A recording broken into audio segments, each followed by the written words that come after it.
सुबह खान जी, इसका मतलब जरा समझाइएगा।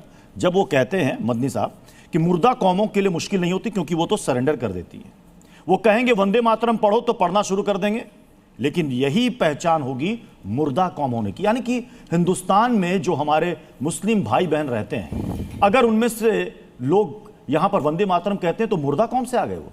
जी जी प्रत्युष जी, सबसे पहले तो मैं पूरे देश के मुसलमानों को ये मैसेज देना चाहती हूँ कि ये जो ठेकेदार है ना इस्लाम के, जो जगह जगह इंपॉर्टेंट पोजीशंस पे बैठ गए हैं, इनके कारण हमारी पूरी कौम बदनाम होती है।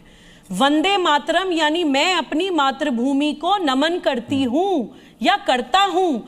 कौन सा ऐसा मुसलमान होगा जिसने इस देश में सांस ली है, इस देश की मिट्टी में जन्मा और पला बढ़ा है?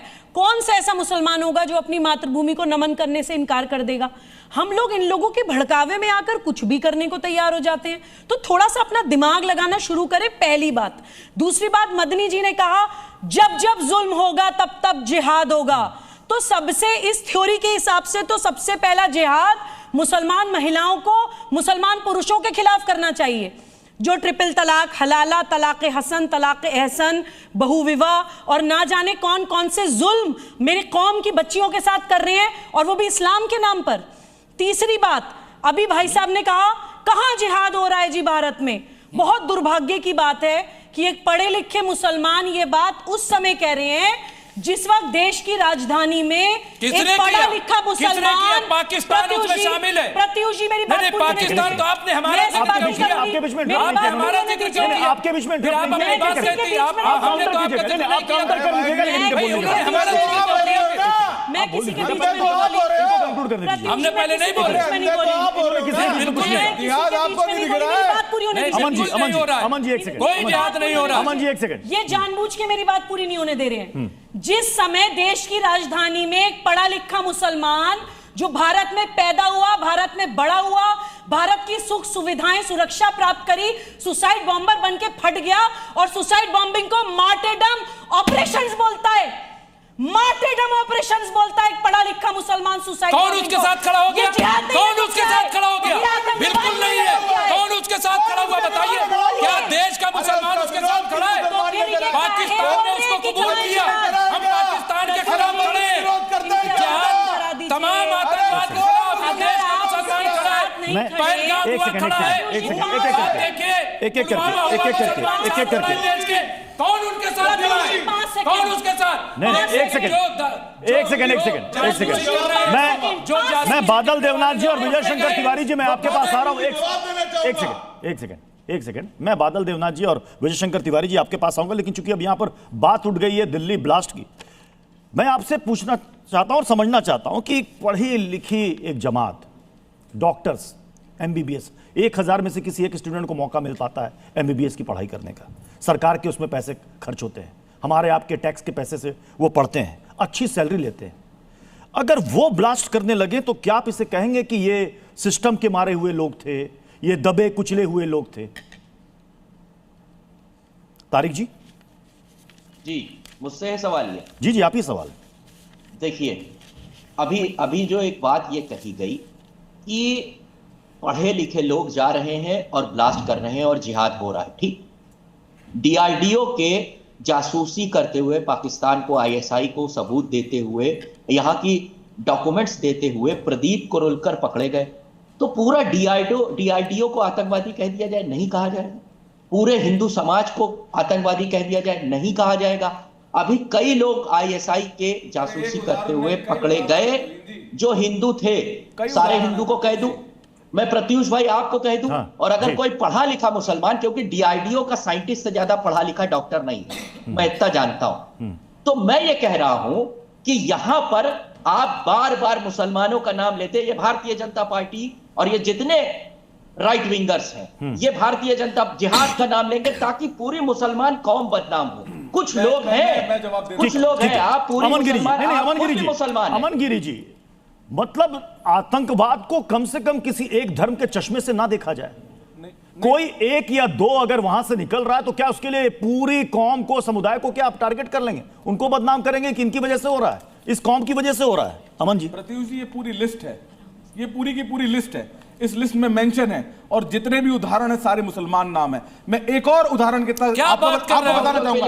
अल फलाह यूनिवर्सिटी के बाहर जब कोई मीडिया नेशनल रीजन के कारण अगर किसी मुसलमान से पूछती है तो वो उसको मोदी मीडिया कहता है, उसका अपमान करता है। आप राइट विंगर्स की बात कर रहे हैं, आप किस तरीके से अपने दिमाग में नफरत का कीड़ा लेकर पैदा हुए हैं। मुमताज जी, इससे नफरतें बढ़ेंगी, शांति नहीं आएगी। उन्होंने कहा कि मुस्लिम से ज्यादा गैर मुस्लिम पाकिस्तान के शिकंजे में आ रहे हैं। विजय शंकर तिवारी जी, विजय शंकर तिवारी जी, मुसलमान कहां से आ गए हिंदुस्तान? इस्लाम में जिहाद मुसलमानों के लिए एक पवित्र कर्तव्य है, ये कहा है मदनी जी ने। लब जिहाद, लैंड जिहाद, थूक जिहाद जैसे शब्द मुसलमानों की तौहीन है। इस्लाम के दुश्मनों ने जिहाद को हिंसा का हमनाम बता दिया है। तो अब ये बताइए कि इस्लाम का दुश्मन कौन है? नहीं, विजय शंकर तिवारी जी, इस्लाम के हाँ प्रत्युष जी, इस्लाम के दुश्मन यही कट्टरपंथी हैं और दूसरा कोई नहीं है। और ये भारत को जो डराने की बात हो रही है, तो एक बात तो इनको समझ में आ जाना चाहिए, और सब अब तक समझ गए होंगे कि भारत का जो कानून है और भारत का जो लोकतंत्र है वो किसी के आगे झुकता नहीं है, न डर से न लोभ लालच से, किसी के आगे नहीं झुकता है। इसलिए सुप्रीम कोर्ट को जो कटघरे में खड़ा किया इन्होंने, वो इनकी जो चेहरा है वो सबके सामने ले आया इन्होंने।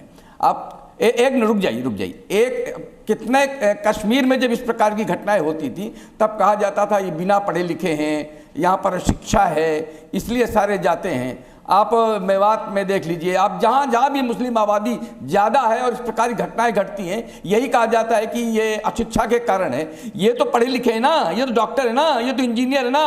बगदादी क्या था, ओसामा बिन लादेन क्या था? ये मुझे लगता है कि जितना पढ़े लिखे ज़्यादा लोग खतरनाक हो रहे हैं, अनपढ़ उनसे कम थे। इसलिए एक मिनट रुक जाइए, आप रुक जाइए। मदनी साहब किसको धमका रहे हैं? देश को धमका रहे हैं। अभी बाबरी मस्जिद की बात हो रही थी, यानी श्री राम जन्मभूमि को आप बाबरी कह दोगे तो सुप्रीम कोर्ट से आशा करें, सुप्रीम कोर्ट भी को ये कहना चाहिए। सुप्रीम कोर्ट आगे कि नहीं झुका तो आप उसको गालियां देने लगे। इसीलिए आपका चेहरा केवल भारत में नहीं, दुनिया के 30 देशों में उजागर हुआ है।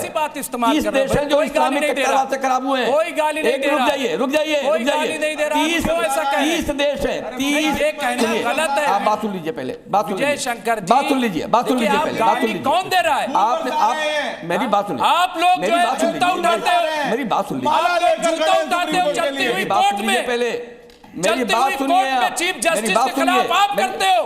इल्जाम आप पे लगा रहे हो। 30 कितने जूता उठाया था? उनको बात पूरी करने कितने दीजिए, जूता विजय उठाया शंकर था? तिवारी को अरे बात पूरी करने प्रत्युष जी, दीजिए, बात पूरी जूता करने किसने उठाया था चीफ जस्टिस पे? क्या कोई मुसलमान था? और किसने एक्सेप्ट किया? क्या कोई दंगा हुआ जब फैसला आया? क्या तो कोई आतंकी हो तो लोग आतंकी को पकड़ना चाहिए। आप बताइए, अभी एक उदाहरण दे रहे थे आप, अभी एक उदाहरण दे, क्रिमिनल ऑफेंस की बात ही नहीं। प्लीज एक प्रत्युष जी मैं ऐसे नहीं बोल सुप्रीम कोर्ट ने बाबरी मस्जिद को गिराए जाने को क्रिमिनल ऑफेंस कहा। देखो प्रत्युष जी, आप बताइए ऐसे इनसे आप मैं बात कर लेता हूं, इसके बाद बात करें। अभी तारिक साहब बात कर रहे थे कि डीआरडीओ में पकड़े गए, फलाने पकड़े गए। एक भी व्यक्ति का नाम बताइए जो उनके साथ खड़ा हुआ हो।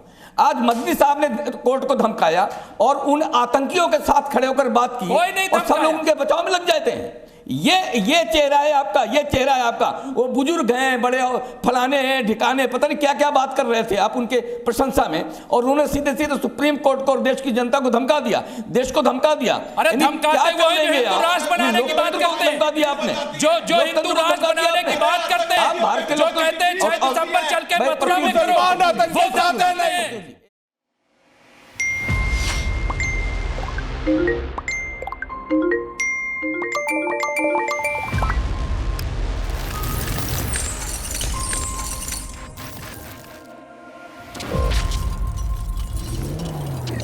आज के दिन में कितने लोग आप में से हैं जिनका पहला हाथ फोन पे जाता है? Everybody wants to demand your attention. This is the key word. जो कंज्यूम करते हो आप इस डिजिटल टेक्नोलॉजी, कंज्यूम करने की जगह उसको इस्तेमाल करो क्रिएट करने।